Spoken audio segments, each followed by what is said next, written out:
action. One of the fascinating things in the franchise to me is the world creation. Balerína gives us a chance to explore that world. How do I start doing what you do?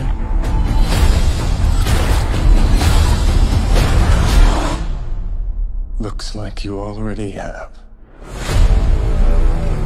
When I got the opportunity or the offer, it was really inspiring.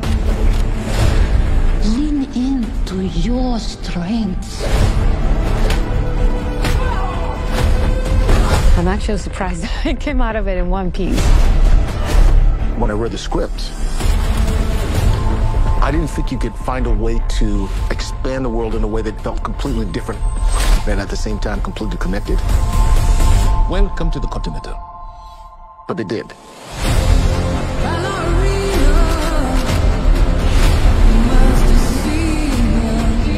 This is not a female John Wick.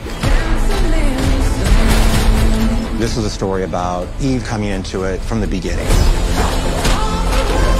I was excited. I was nervous. I was worried.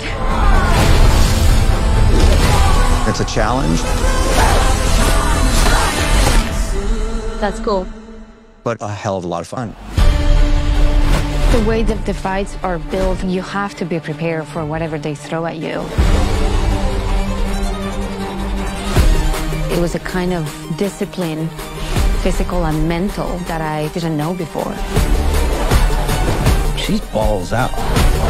Just fearless. The action is incredible.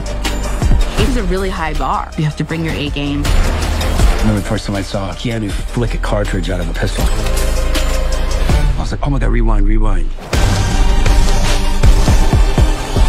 John Wick is the Baba Yaga, and she's the baby Yaga. You have no idea what you just walked into. The flamethrower scene is insane. I think I burned 106 people. I only cried with the first man. The other 105, I was fine. Fans are gonna love what Anna does and how she plays this character. The overall goal was to give John Wick action when you're watching it with an audience and the place goes nuts. That's a great experience. That was amazing!